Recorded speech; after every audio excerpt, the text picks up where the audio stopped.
and you should grease anything that actually moves, and then put it in. Okay, I'm going to explain the fun part of this.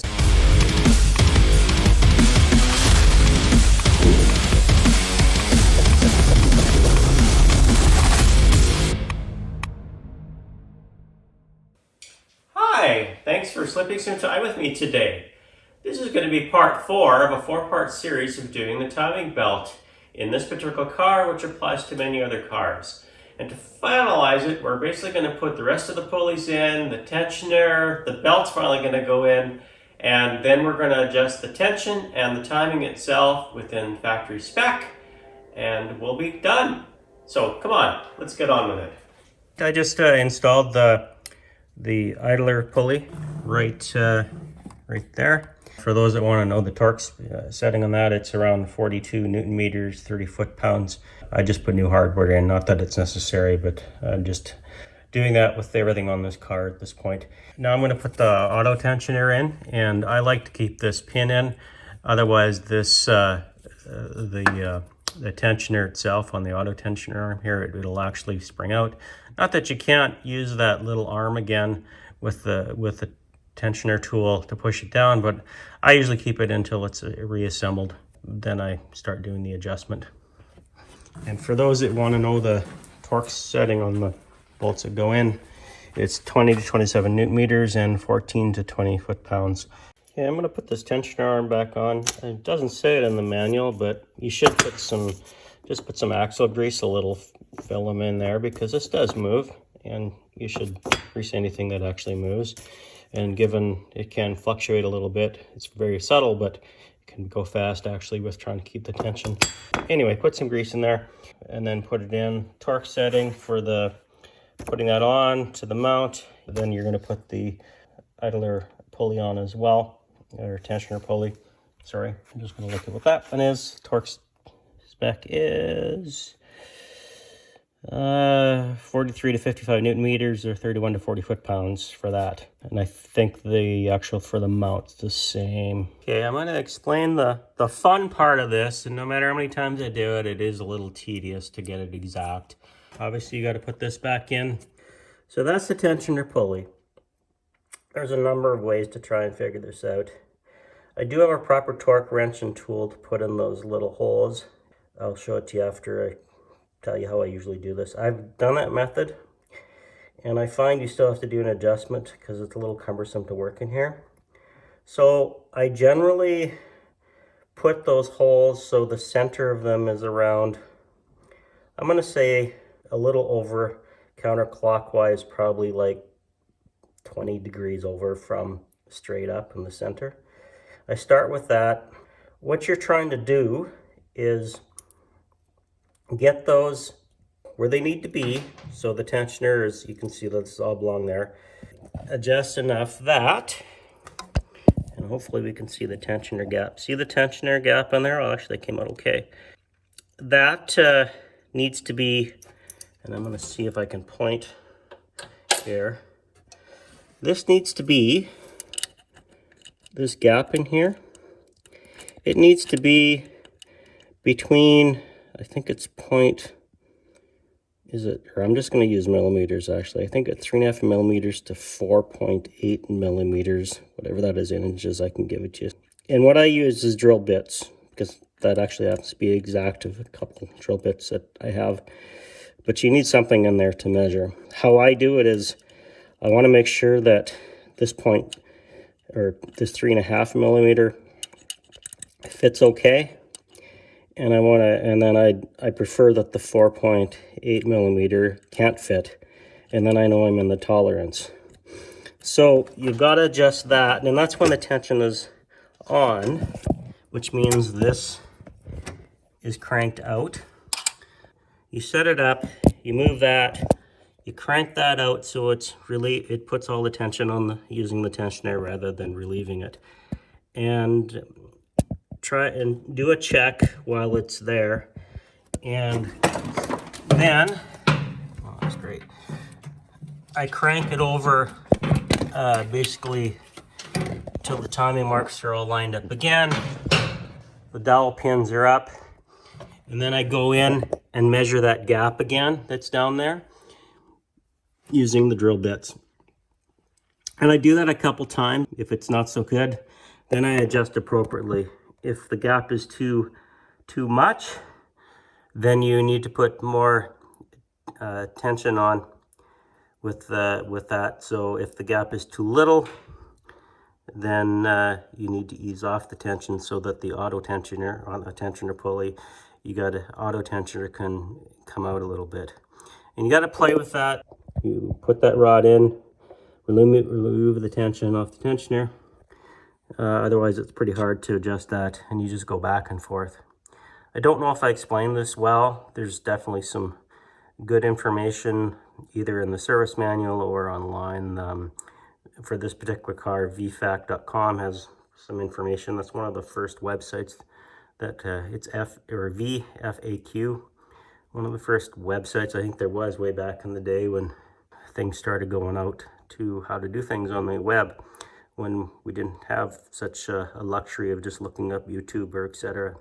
Anyway, I've got this in, and I usually do a couple rounds of that, and then I'll do the final torque, which I think is 50 Newton meters on that pulley finally, and then we should be okay. I usually just let things sit overnight again, and I'll test it again. You want to make sure this timing belt is in spec everywhere before you close it all up. And the reason is, I guess I can just kind of, hopefully this works okay. I can't really see myself. I'm using a camera phone here.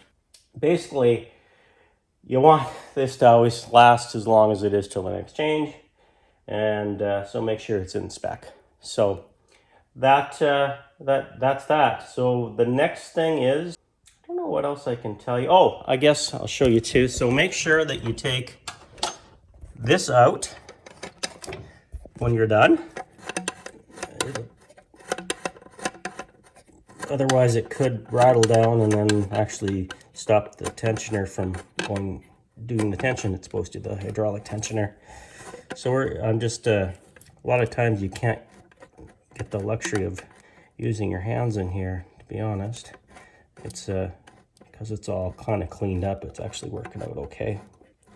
Okay, I won't bore you with taking that out. So then where that goes in, see if that lights up at all there. There's a little hole, and most of these are missing in the cars. There's a little plug that if it was there, you would have taken out to put that in. And I think I got a new one somewhere, if I can find it. Somewhere. I found the plug that goes in there, and well, that's basically it, plugs into the hole.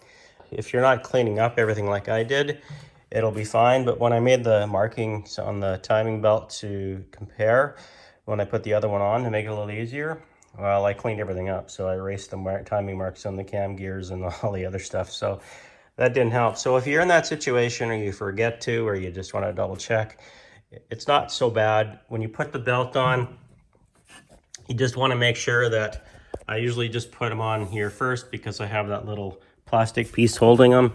If you don't have that, then make sure these timing marks, dowels up timing marks are in there. Hopefully you've done something to tie it up.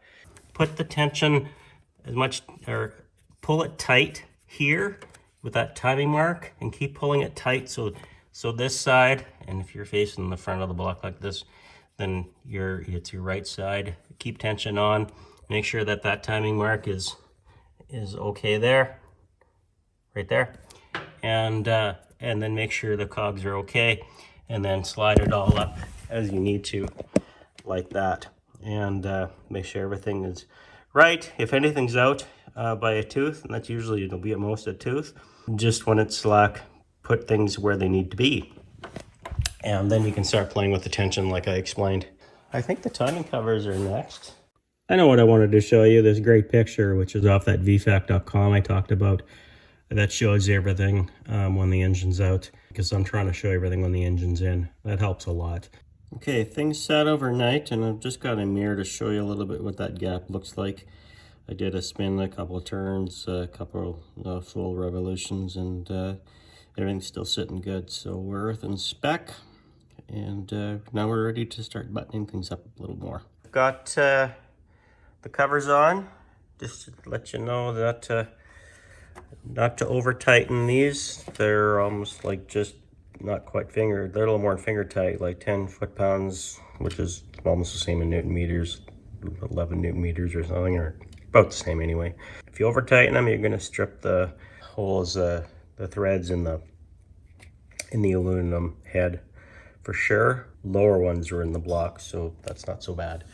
So yeah, those are in. Now I'm going to put on the aftermarket, which is actually an SFI part from Fluid Dampener. These are awesome, beautiful pieces. Pretty good replacement compared to the stock, which again, as I said earlier, the rubber on them can actually, it gets dried up and weak. They have been known to actually completely strip out, cause some damage as well. I'll be putting that on along with some ARP studs we got. Right here, you can see there's a center. We'll call it a center hole difference than compared to all the other sides. Normally there's actually a pin in there for alignment. So you want to make sure that on here, that alignment is there as well. And the reason is because this has a timing mark on it right here. And these timing marks are for when you have a timing light and you're setting your base timing of, I think it's 5 degrees or whatever you want it to be with your crank angle sensor, which I will do later. It's important, if that dial is missing, just look for that hole there that is different than all the others, and you can see how it's centered between your bolt holes there and matches up with that one, and then you'll be on your way. The bolts on this are around 25 foot-pounds, 30 Newton meters.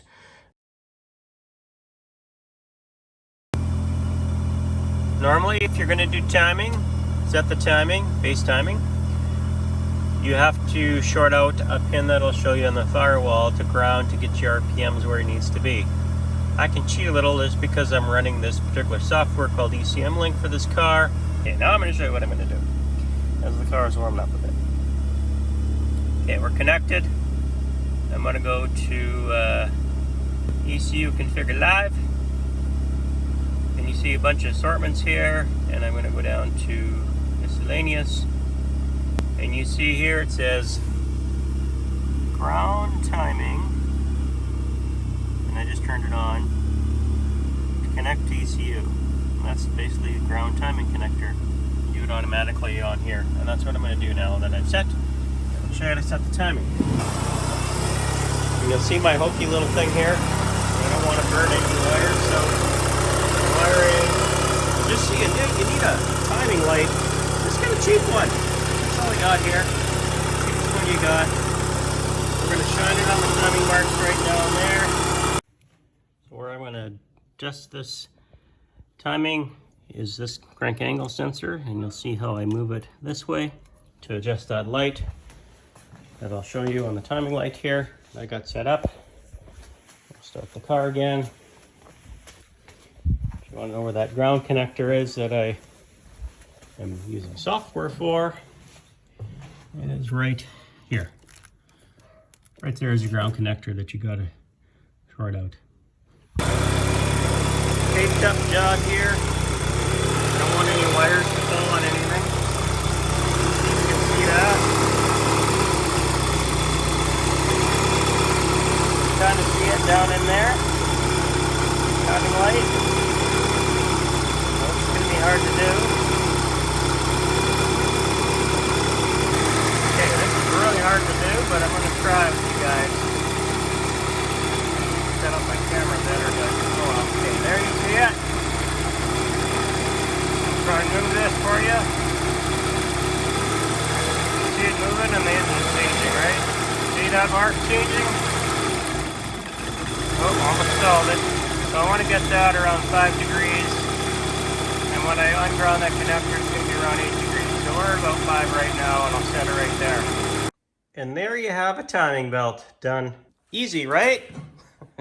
It is actually easy. You just got to be patient. I think you can also appreciate why it does cost a bit to do a timing belt on a car, typically. There are some much easier than this, and there's some much worse than this. The easiest one I did many years ago was a Chevette. I can't even remember what size engine that was, but I did it in a parking lot when I lived in an apartment. We're talking, I don't know how many years ago, 25, 30 years ago or something. And it was pretty basic, lots of room. This one I'd say is not the hardest I've done, but it certainly is one of them. I guess if you've never done it before, it's pretty easy for me now. Yeah, everything's back together, and we'll go on to the next thing that I'm doing on it, which is a few things. We'll do that on another show sometime. I hope you enjoyed this 4-part series of doing a timing belt. As you can see, it's no small undertaking, but at the same time, if you have the right tools and you have the patience, you certainly can do it yourself. If you enjoyed this video and wish to see more like it, please comment on what else you would like to see. And also make sure you subscribe so you don't miss any. Thanks so much for joining me in this episode of Slipping Time. Don't forget to enjoy your day and always make it right.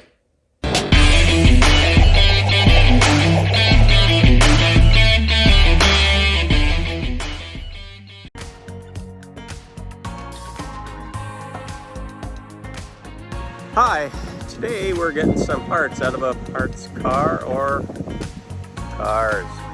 You need this corner to replace a few things to restore one car, and it's actually this piece here. I don't even know what to call it, but it's part of the structure.